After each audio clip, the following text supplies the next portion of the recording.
Hello everyone and welcome to my General Hospital Today channel. I hope everyone is having a wonderful day. Before we begin, please hit the subscribe button and give this video a thumbs up.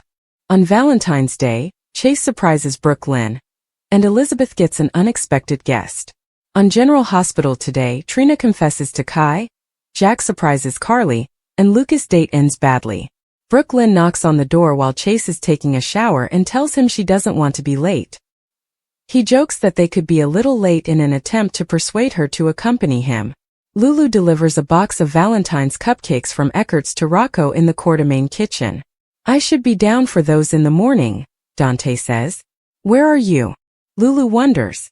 Dante tells that he is spending tonight with a friend and attending a Valentine's Day skate event at school. He was only a child when he enjoyed these cupcakes, so Lulu believes her idea was a poor one. To be honest, when he received these same cupcakes a few years ago, Dante hardly touched them, although his claims that he still does. But it was because they made him think of her. Lulu comes to the realization that she no longer knows her own kid. She only has questions and he's very mature.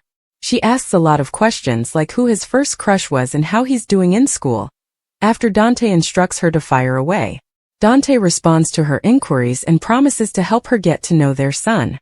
Lulu acknowledges that Dante was correct, and that she ignored Rocco because she was too preoccupied with Charlotte. Dante reassures her that her feelings of failure as a mother are unfounded. He expresses regret for giving her the impression that she had to choose between Rocco and Charlotte. She apologizes for not providing Rocco with what he needs and for being so obstinate. Dante claims that his mother is all he needs. He needs a better one, according to Lulu. Dante claims that she only needs to be present and show him her love, because she is everything Rocco needs. He claims that because of her, Rocco has a light in his eye once more that he hasn't had since he was a child. She asks him to make sure Rocco gets the cupcakes and thanks him for the motivational speech. Dante promises that he will love them. When Dante opens the box, he believes his name is on it. Don't you dare, she says, and hurries him. Kai and Trina take a date. Curtis responds that his wife will have to wait and find out when Portia asks him at the Savoy whether she receives any clues regarding tonight's surprise performer. Trina grins at her parents as she and Kai arrive.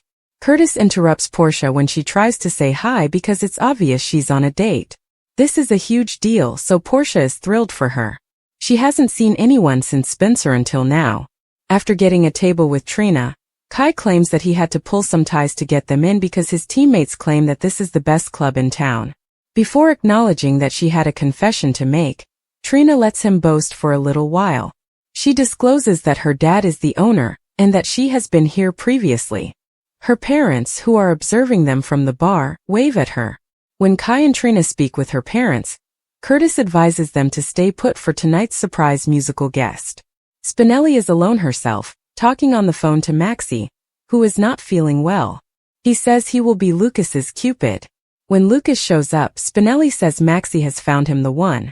Lucas hopes Brad isn't his date as he walks in. Spinelli tells him it's not Brad and presents the model, Gunther Eriksson. Because of his appearance, Lucas is unable to speak, so Spinelli proposes that they sit down and he will get them some drinks. Brad notices Lucas on a date across the bar and sighs. Nobody likes a sloppy drunk, so Portia advises Brad not to drink too much at the pub. In the meantime, Lucas informs Gunther that Maxie is the only reason he has gone on a date in a long time. Gunther knows he's not ready, so ask Maxie for his number and give him a call when he is. Spinelli questions what is wrong with Lucas as Gunther departs. When Chase and Brooklyn show there, they ask Spinelli where Maxie is. He clarifies that she is ill, and that he was unable to pair Lucas with Gunther. Brad is ready to go, when Lucas interrupts him and asks if he wants some company. When Spinelli sees them grabbing a table, he is shocked by what is happening. He wants to go because he is already tired of this holiday. Brooklyn asks Chase what surprised him, saying they just arrived. Chase advises her to exercise patience. Then he leaves to see how surprised she is. Curtis is told by Portia how wonderful the turnout has been this evening, and she asks him if he has ever thought about leaving Aurora and returning here. Although Curtis claims to adore the Savoy, Aurora provides him with the necessary challenge. Curtis is interrupted by Nneka, who says she thinks it's time for their performer. Chase puts on a performance. The one and only Chase is introduced by Curtis as their guest performer on stage. Chase informs the audience that although he met his wife through singing, his career as a singer was short. She is moved when he performs a song that Brooklyn penned. Chase performs Jeet. While preparing cookies at Carly's, she calls out to the girls to assist her clean up the mess, but they don't answer. Jack shows up with champagne and flowers for Carly. She goes to water the flowers after telling him they are lovely. The faucet bursts when she turns it on, splattering water all over the place. Jack gets soaked while rushing to halt the leak. She apologizes profusely. Her kitchen is a complete mess right now. He acknowledges that Carly believes she will never be able to obtain a plumber at this hour. But he says he can fix her plumbing if he can disarm a bomb. Jack and Carly flirt with GH. After fixing her sink, Jack acknowledges that his father was a plumber, and that he learned a few tips from him over the years. She enjoys learning about the part of him that no one else is aware of. They finally pull out the wine and take a sip together. Carly and Jack toast. Liz and Lucky meet outside of Liz's house. He inquires about Anna's experience as they enter. Liz declares that she will use the evidence to get Cyrus arrested. Liz is thrilled. As soon as they spot a Valentine's Day cake on the table, Aiden and Tobias show up and greet them. As usual, he baked his mom a cake, but he introduced him to Tobias because he wasn't expecting to see his dad. Liz asks whether he plans to have some with them after telling him that this case looks fantastic. According to Aiden, he was actually going to the Valentine's Day skate with Tobias. Tobias and Aiden G. To help his mother feel more at ease, Aiden pulls her aside and tells her that they don't have to attend the skate party. Liz tells him to go have fun and that she will be alright. Liz and Lucky share a kiss. Liz informs Lucky that their son has offered to stay at home and serve as their chaperone as Tobias and Aiden leave. Lucas worries if Aiden is doubting his motives or is concerned that they are becoming too close. He's the only one of Liz's boys who still lives here, so she thinks he's just being protective. Lucky learns that he hasn't been present and that his son is concerned that she might be harmed while he is watching. Liz promises to let him know that she doesn't require his protection. Lucky is aware of GH. Liz is later told by Lucky that she is as gorgeous as the day they first met as she wraps up the leftover cake. He entices her to kiss him. Later, she witnesses Lucky leaving, but then the door is knocked on. When she opens it, thinking it's Lucky returning for some leftover cake, she discovers it's Cyrus. Liz and Lucky kiss GH. Mac is being cared for by Felicia in his office because he has a migraine from seeing Sasha and Jason kiss. He believes that Jason knocked Sasha impregnated and took advantage of her since she was upset about Cody. Felicia informs them that they both understand that Sasha's heart may desire Jason, and that the heart desires what the heart desires. Mac is unable to manage it. Mac is reassured by Felicia that they would ensure Sasha's well-being. Felicia, GH and Mac. Jason is released by Anna. Jason is visited by Anna in the questioning room of the PCPD. She tries to persuade him not to kill Cyrus the moment he leaves, but she must release him because his 48 hours are up. She lets Jason know that she is awaiting an arrest warrant for Cyrus, and that she hopes the judge will approve it tonight. If Cyrus allows her to do her job, she has the evidence to link him to other deaths, which will help them seek justice for Sam. For her sake, she begs him not to murder Cyrus. Anna begs Jason to. Many others can see that they have become friends, as Anna claims. Therefore, if Cyrus vanishes, it will continue to exist that some people are above the law because of their relationship or acquaintance with her. She cannot lose the trust of her officers or the public. Jason is aware of this, but it is irrelevant when discussing the jerk who killed Sam. Despite her understanding, she begs him to trust her. Jason and Anna quarrel. At this stage of her life, Anna claims she has compromised herself more than she anticipated. He claims that he has entrusted her with his life, something he rarely does with others. Anna argues that since people are aware of their friendship, they will assume she assisted him or covered it up for him if he kills Cyrus. The judge won't sign off until the next morning, and Anna receives a call after that. Jason assures Anna that her officers will still respect her regardless of what happens to Cyrus. Jason claims that he knows Anna understands his motivations for wanting to kill Cyrus, and that no one can relate to him as well as she does. She advises him to keep that from Carly.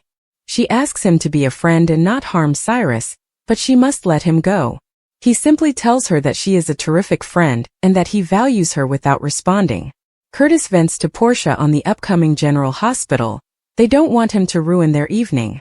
It's wrong on so many levels, Brad says Lucas. Joss asks Emma how her words relate to her assisting Emma. Chase is told by Dante, "Whatever it is, you can tell me."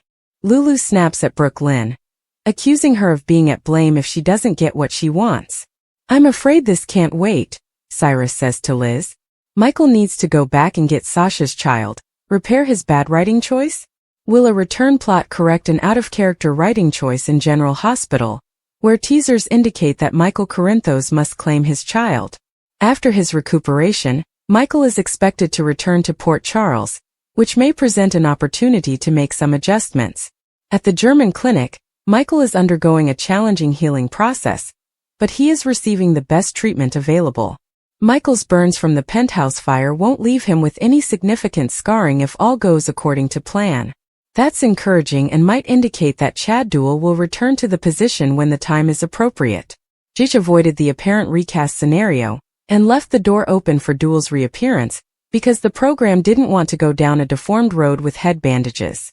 Since Michael's plot has become a complete mess without him, many fans are already excited for him to return.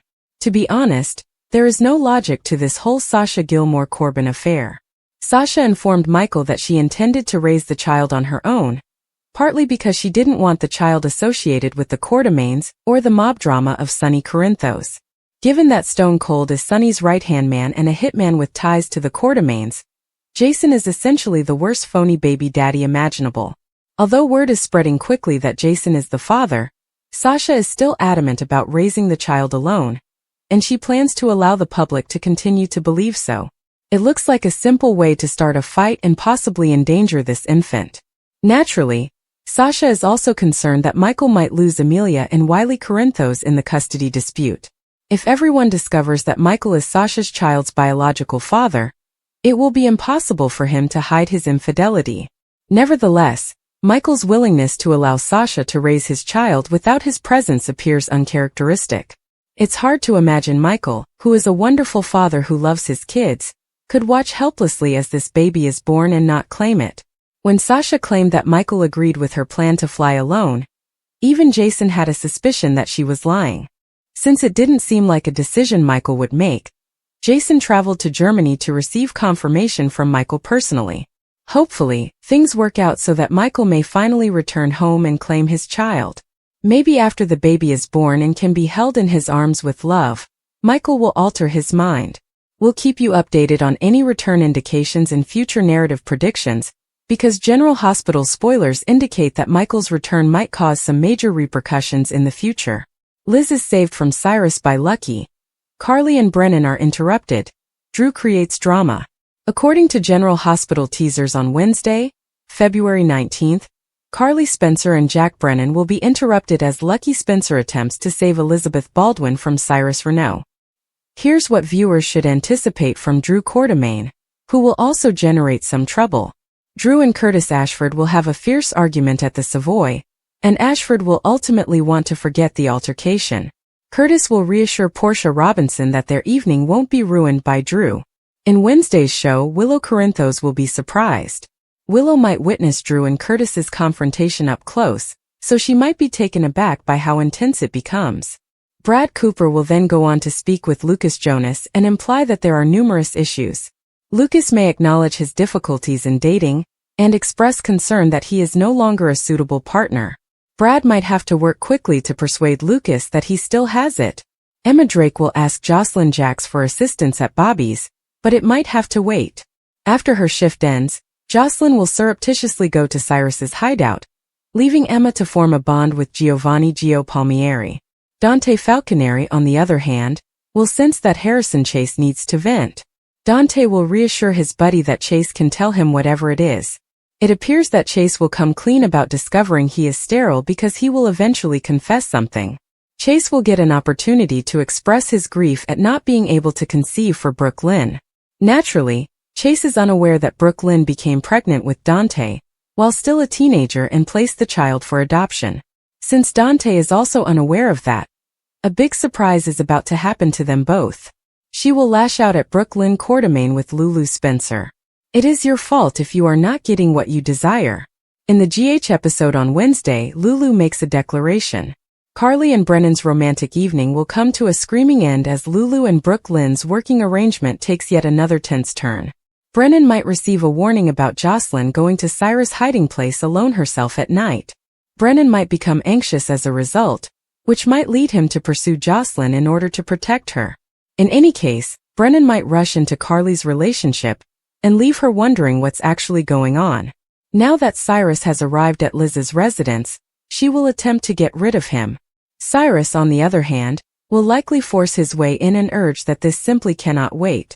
Will Lucky come back to retrieve the wrapped-up piece of cake he left there and see Cyrus pursuing Elizabeth?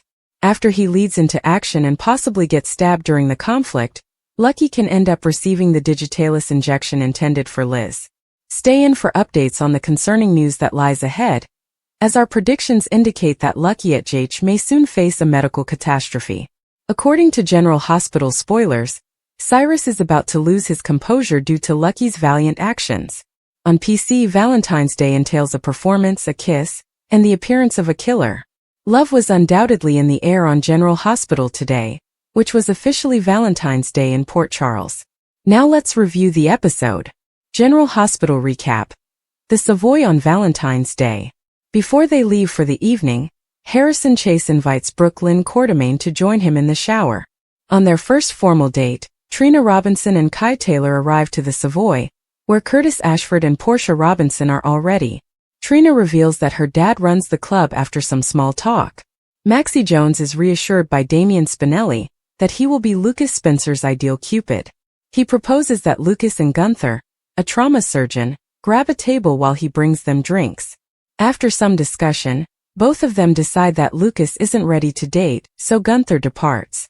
At the pub, Portia walks up to Brad and advises him not to go overboard. Brad is absorbed with watching Lucas. The night seems dismal to him, and as he stands up to go, Lucas is standing behind him, requesting to speak. When Chase and Brooklyn get to the Savoy, she's in for a surprise. Chase is introduced by Curtis, who surprises Brooklyn by taking the stage. After that, Chase performs their song for his wife and the other patrons of the club. February 18th General Hospital recap. Valentine's Day in Port Charles brings a killer appearance, a kiss, and a performance. General Hospital recap. A moment between Carly and Jack. Jack Brennan shows up at Carly Spencer's door with roses as she is tidying up after Avery and Donna's Valentine's Day baking. They giggle as they rush to clean up after her sink pipe bursts. Since his father was a plumber, Jack then sets out to fix the broken pipe and completes the task in record time. It's nice for Carly to know something about Jack that nobody else does. They share a Valentine's Day cocktail after tidying up the mess. February 18th General Hospital recap. Valentine's Day in Port Charles brings a killer appearance, a kiss, and a performance. Recap of General Hospital. Dante believes Lulu is doing a fantastic job. To deliver Valentine's Day cupcakes to Rocco, Lulu Spencer makes a stop to the Quartermains. She is informed by Dante Falconeri that Rocco is present at the Valentine's Day dance. Dante advises Lulu to start inquiring about her son, since she is having trouble realizing that she doesn't know him at all. He assures Lulu that when she catches up, she will discover everything about him. Dante clarifies that Rocco's mother is what he needs most. He reminds Lulu that her presence is sufficient and that neither of them can read Rocco's thoughts. He claims that Lulu's return to Rocco's life has made him happier. In a light-hearted moment, Lulu follows Dante around the kitchen table after he takes a cupcake, causing it to land all over his face. February 18th General Hospital recap. Valentine's Day in Port Charles brings a killer appearance, a kiss, and a performance. Recap of General Hospital. Mac and Felicia get along. In his office, Mac Scorpio is half supine on Felicia Scorpion's lap, suffering from a migraine. He believes that Sasha Corbin kissing Jason in the middle of his interrogation room is the cause of his headache. Felicia informs him that both of them are aware that the heart desires what it desires. Felicia considers the beginnings and endings of their love story, and how everything turns out as it should. February 18th General Hospital recap. Valentine's Day in Port Charles brings a killer appearance, a kiss, and a performance. Questioning room where Jason Morgan is. Anna Devane declares that she must legally release him, but that she will do everything in her power to persuade him not to kill Cyrus Renault. Anna is preparing to arrest Cyrus and requests permission from Jason to carry out her duties and secure justice for Sam and the other people Cyrus killed. Because they are friends, Anna begs him to set aside his rage and refrain from killing Cyrus. The idea that who you know lets you off the hook will be conveyed if he does it and gets away with it. Although Jason acknowledges her point, he claims that when Sam's death is at stake, it makes no difference. Anna is pleading with him to believe in her as much as she has believed in him. Because of their genuine mutual trust, everyone would assume that Anna assisted in covering up Jason's murder of Cyrus. In order to secure justice for Sam, Anna begs Jason once more to let her bring Cyrus in alive. After learning that she must release Jason immediately, and that she won't be able to obtain a warrant for Cyrus until the morning, she ends the call. She begs him one more not to kill Cyrus since they both understand each other. General Hospital recap. Lucky and Liz share a kiss before Cyrus shows up. After greeting Lucky Spencer at her home, Elizabeth Baldwin informs him about her encounter with Anna. When they find Aiden Weber's cake on the coffee table, they decide that perhaps a party is in order. After introducing Tobias to his parents, he yanks Liz away. He offers to stay at home with Lucky, but Liz says she doesn't mind if he goes skating with Tobias instead. After the boys depart, Lucky finds out that Aiden offered to stay at home. He can see why their son is wary of his motives and protective of her. Liz promises to ensure Aiden understands that he need not be concerned about Lucky's motivations. Liz is told by Lucky that she has never looked more stunning, and they kiss. When Lucky finally departs, someone knocks on the door. Liz opens the door thinking it's Lucky, only to see Cyrus standing there. Is a Milo reunion possible given Willow's difficulty returning Lila's ring? According to General Hospital spoilers, there may still be a chance for a Milo reunion, even if they are now apart. It's time to explore what we now know about the super couple, as a recent scene involving Tracy Quartermaine and Willow Tate Corinthos seemed to suggest that things weren't over. Willow seems infatuated with Drew, but is that true? Fans are aware that Drew Quartermaine has deceived Willow. He persisted in his quest for his nephew's wife despite the fact that it takes two to tango. Willow made every effort to avoid Drew after their July kiss, but he wouldn't let her go. After they kissed once more, Drillo performed the act in the Quartermaine nursery, and the rest is history. Willow will understand she was duped when she learns about Drew's unofficial liaison with her mother, Nina Reeves. Will she also come to the realization that she didn't really love Drew? Willow is a decent person. Fans are then taken to a recent scene in which Willow and Tracy are shown. Nina was about to tell Willow the truth about Drew, when they were at a restaurant when Tracy interrupted and started to complain about Willow leaving. The fact that Willow was still wearing her wedding ring, which was also her mother Lila Quartermaine's ring, was another thing. Why is Willow still wearing her wedding ring if she and Michael were really done? Despite her previous dubious actions, Willow is a decent person at heart. After all, she overturned this decision after Drew tricked her into using her medical proxy for Michael as leverage to negotiate custody of the children, when she was given the opportunity to consider the situation on her own. Willow will return Lila's ring if she decides she no longer wants to work on her marriage, but why hasn't she done so yet? Does this imply that she still has feelings for Michael? Perhaps Milo's situation isn't quite over. Michael must return to claim Sasha's child. Fix faulty writing decision? The premise of Michael returning to claim Sasha's child is a narrative ripe with emotional complexity, moral dilemmas, and dramatic potential. However, the success of such a storyline hinges on its execution. If the writing feels forced, inconsistent, or lacking in depth, it can undermine the emotional impact and leave audiences frustrated.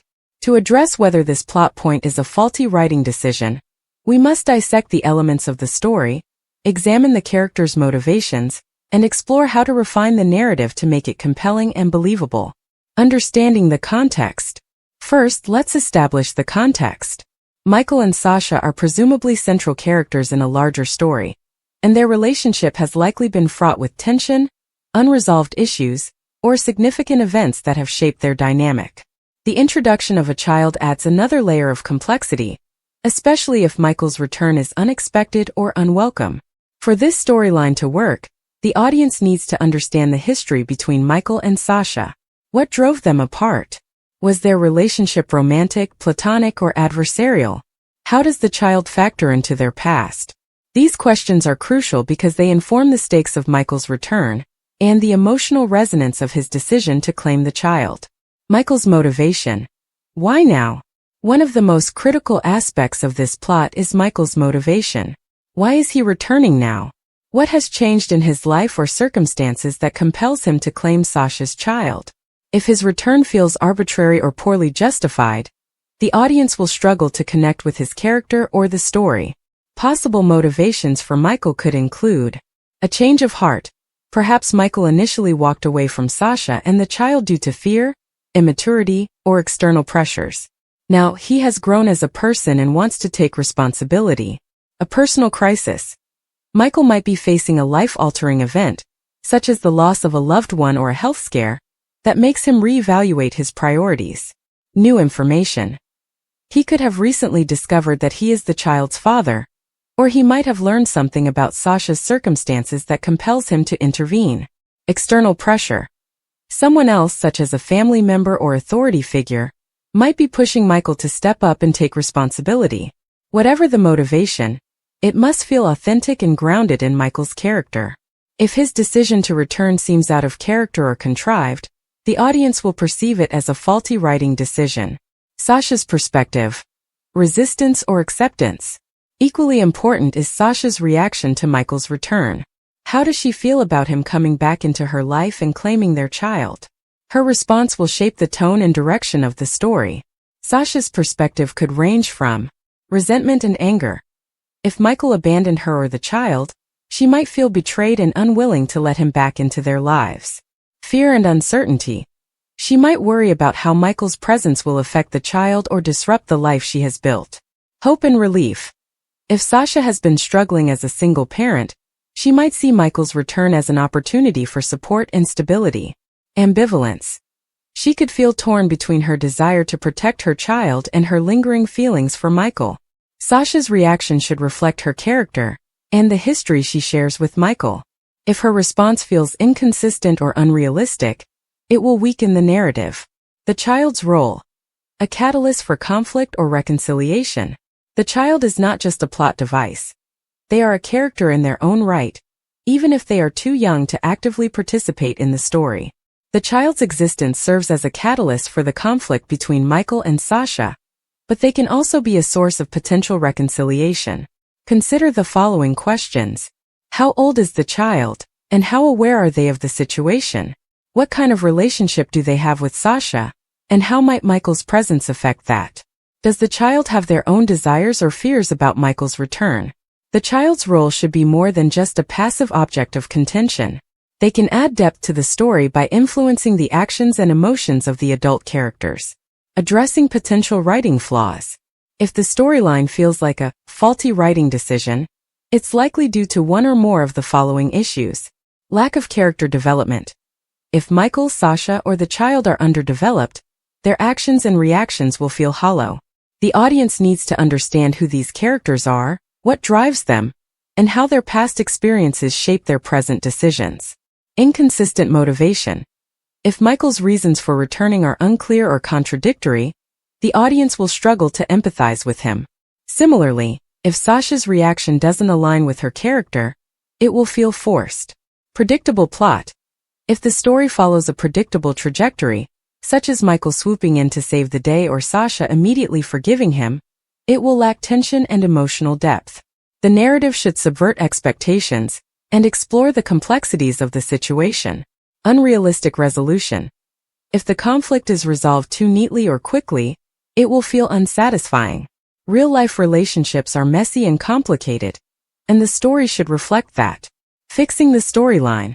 A step-by-step approach. To fix any perceived flaws in the writing, consider the following steps. Deepen the characters. Flesh out Michael's backstory, including his reasons for leaving and what has changed since then. Explore Sasha's journey as a single parent and how she has coped with Michael's absence. Give the child a distinct personality and role in the story, even if they are young. Clarify motivations. Ensure that Michael's decision to return is grounded in his character and circumstances. Make Sasha's reaction consistent with her personality and history with Michael. Introduce conflict and tension. Avoid easy resolutions. Let the characters struggle with their emotions and decisions. Introduce external obstacles, such as legal battles, family interference, or societal judgment. Explore moral ambiguity. Avoid painting Michael as a hero or a villain. Let him be a flawed, complex character who makes mistakes but is trying to do the right thing. Similarly, let Sasha's actions be driven by her own flaws and vulnerabilities. Build toward a satisfying resolution. The ending doesn't have to be happy, but it should feel earned.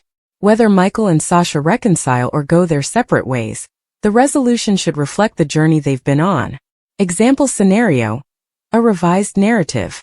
To illustrate how these principles can be applied, here's an example of how the storyline might unfold. Michael left Sasha and their unborn child 5 years ago, overwhelmed by the responsibilities of fatherhood and haunted by his own troubled upbringing. Since then he has drifted through life, avoiding commitment and drowning his guilt in alcohol. But when he receives news that his estranged father has passed away, Michael is forced to confront his own failures and the legacy he wants to leave behind.